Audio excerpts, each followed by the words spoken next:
First of all, I would like to welcome all of you, especially the pilgrims who are coming from all over, including the people from Holy Trinity School in Padre Garcia, Batangas.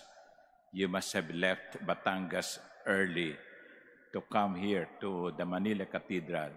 And also, I would like to welcome the religious women who are joining us today. Yesterday, it was the version of John. The gospel came from the Gospel of John. Today, the version is from Matthew. But the story is the same, even if it is coming from a different version. The story of betrayal. You know, somebody said, the saddest thing about betrayal is that it never comes from an enemy.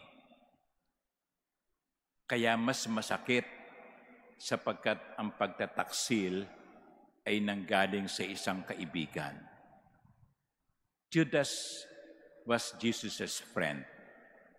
Judas belonged to the inner circle of Jesus. He was one of the 12.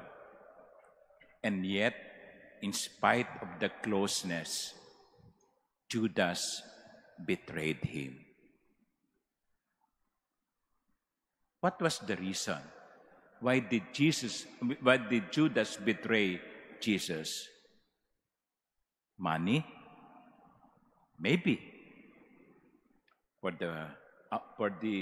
the price of a slave at that time, Judas betrayed his friend for 30 pieces of silver.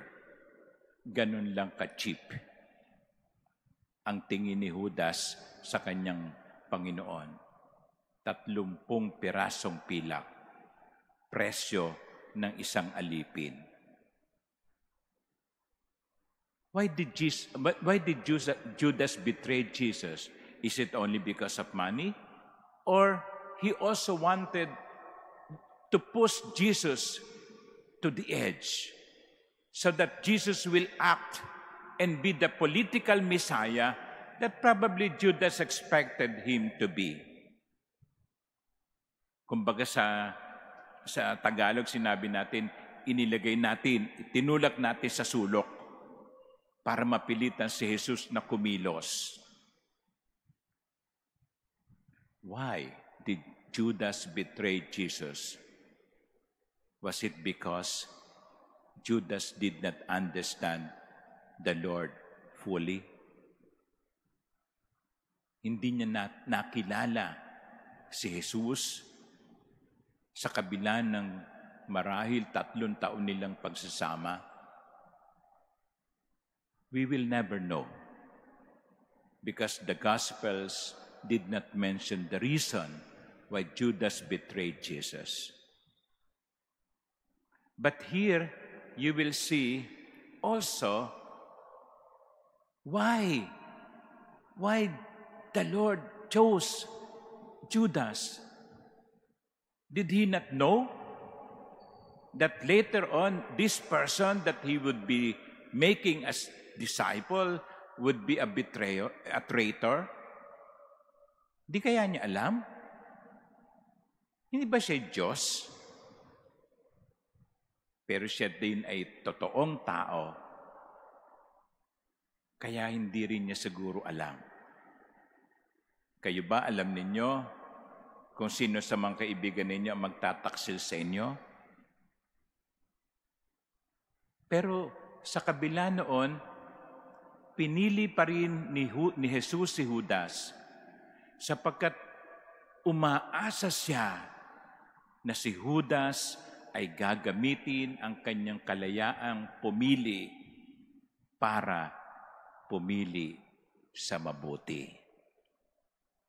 And you know, that is what is beautiful with God. God respects our freedom. God is not so happy with everything that we do. Because most of the time, we do what is contrary to God's will. But God will not prevent us from doing what we want to do because He respects our freedom.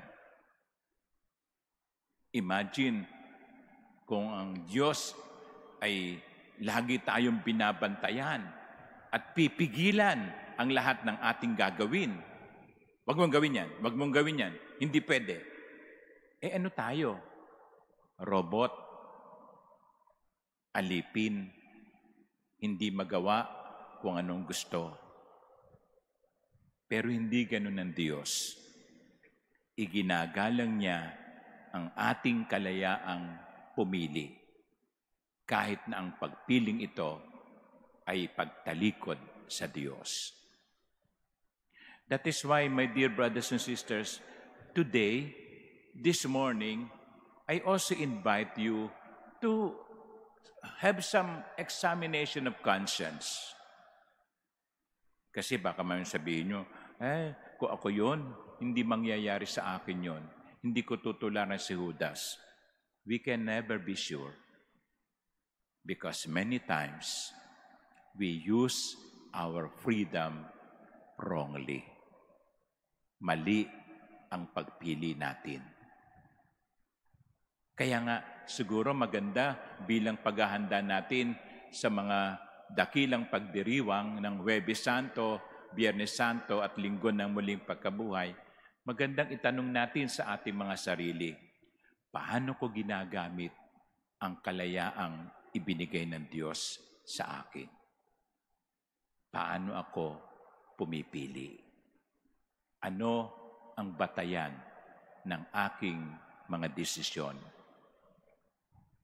Ang sariling convenience, pleasure, popularity,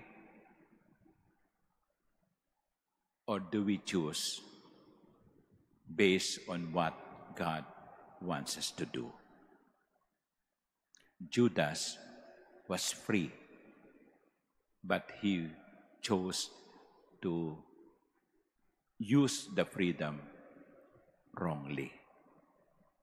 May we not be Judas. Amen.